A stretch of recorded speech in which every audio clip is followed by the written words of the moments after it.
Good morning from the Cotswolds here in the UK, and our second instalment of updates of what's happening across Europe as the borders start to open. Even in the short amount of time, only a couple of weeks ago from my last post, things are beginning to look a lot more positive, which is great. So many European internal borders have begun opening again from the 15th of June, and the hopes that external borders will be lifted from the 1st of July. Although different nations are lifting their border controls at different rates. We do urge that as Europe opens up to travellers, that all the travellers should check their home country's travel warnings. For example, the State Department and CDC still recommend against all international travel. And there are rules about quarantine both on arrival and when returning home. So the US travel ban against Europe is still in place. However, earlier this month, Donald Trump hinted it could be lifted against European nations with low cases and numbers. So that's a positive sign from there. Over the next 2 to 3 weeks, we will know much more with regards to who can travel here in Europe, and we'll be keeping you fully updated with more video updates as we go along and to provide you with first-hand knowledge of what's happening on the ground. As we see new inquiries come in, which is fantastic to be able to know that people are getting positive about traveling again, we're already seeing new trends post-COVID, such as more unique accommodation, private villa rentals, luxury apartments in major cities, and boutique properties for exclusive use. Private openings and exclusive experience, also outdoor activities in more remote spaces, trying to put people to escape crowds, basically. Well, during lockdown, each of our European offices have been very busy designing new product around what we think will be the top trending destinations post-COVID in Europe. Destinations such as the Dolomites and the South Tyrolean wine routes, escaping the crowds on beautiful sandy beaches in Sardinia, or the Peloponnese Peninsula in Greece with historical sites such as the Messina Ancient Theatre, or the clients looking to be a little bit more active and getting out and exploring. They're increasingly more focused on experiential aspects of their tours. In northern Spain, we can take you off the beaten track, exploring all the foodie sites. So do let us know if you'd like to discuss any ideas for your clients' future trips. We've got a lot of research that we've put in over the last 12 to 13 weeks of new and exciting destinations for your clients. So here's a current state of play across Europe. In most traveled destinations, I'm not covering everything today on this post, but I wanted to touch on the most popular destinations. But for the more comprehensive list of countries, we do click here for the more detailed information. We cover 26 countries altogether, so there is very much a comprehensive list of what's going on in each of those destinations.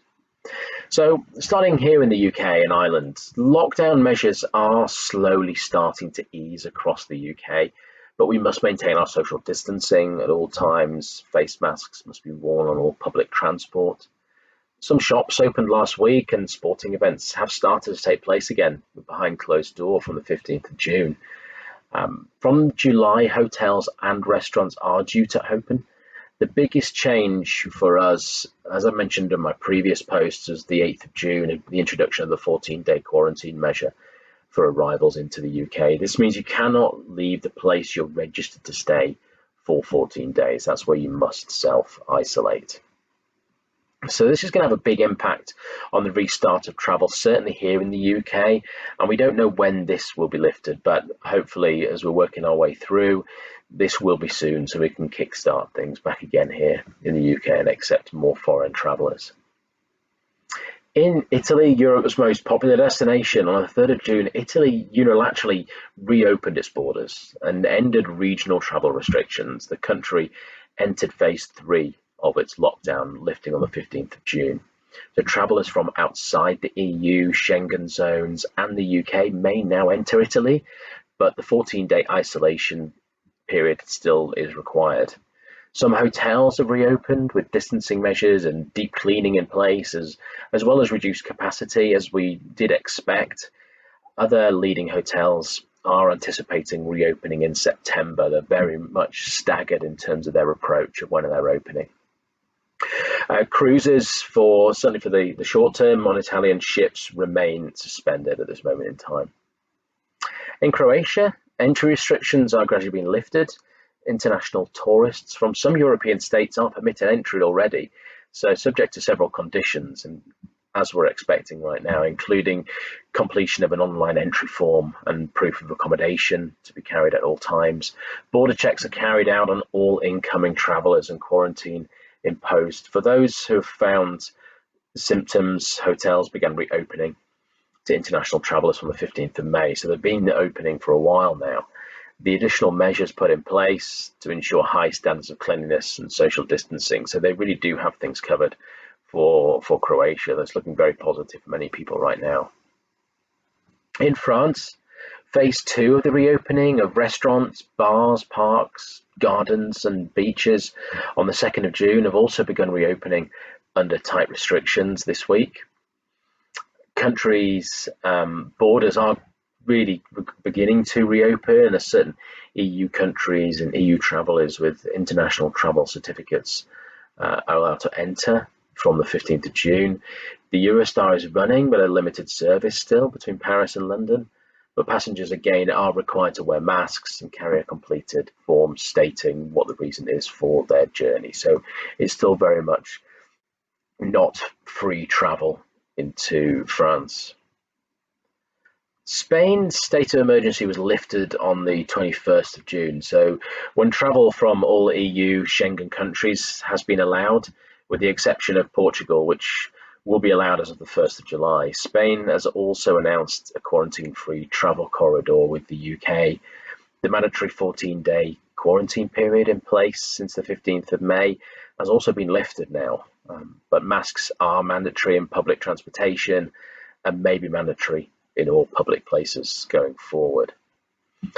But Spain does have a detailed health and safety guidelines for the tourism sector in place, which include a ban of buffets and removal of hotel room coffee makers, for example, but they're very clear in their roadmap of how they want to recover for the travel industry since they're so heavily dependent. Portugal ended the state of emergency on the 30th of April. They have very low numbers, certainly in comparison to Spain. So through the stages of its transitional plan, many measures have been relaxed. The land border between Spain remains closed, as I mentioned, until further notice. Flights are still available from the European countries as well as the USA, but all arrivals are subject to health checks by the officials and also enforced into that 14-day quarantine period. So this is the norm at the moment, so we're still working our way through that. There's a lot of additional conditions that people do have to go through. Greece's tourist season officially opened on the 15th of June, which is excellent. So travel to the island resumed on the 25th of May. So that's been going for a while now. And for mainland Greece, authorities are working on new health protocols for hotels and beaches in preparation for international travel. Originally, tourists from the EU, including Germany or Austria and Denmark and Finland, were scheduled to visit from the 15th of June, while UK travellers will still have to wait for the time being, but they're going through testing at the moment as to how they're going to be handling the tourist season in Greece. But due to the unpredictable nature of the virus, we have seen spikes in certain countries as they've been lifting some of the lockdown measures. So policies could change at last minute, and there is a potential risk of a rise of infections right now. So our ability to travel for leisure over the next few months will be impacted by each government's public health advice, the trace and testing capabilities that they're working through, the border protocols and their social distancing laws. So we'll keep you fully updated with these changes as they happen. As I mentioned previously, we're fortunate that we cover 26 countries, so we've got so much there on offer to be able to provide you with first-hand information across all the destinations in Europe. So do click below to see the full list if you're wanting information on countries that I haven't covered today, and I will update you again in the next 2 to 3 weeks of further lockdown ease of restrictions and more information from there. So thank you for your time, and we will be in touch soon.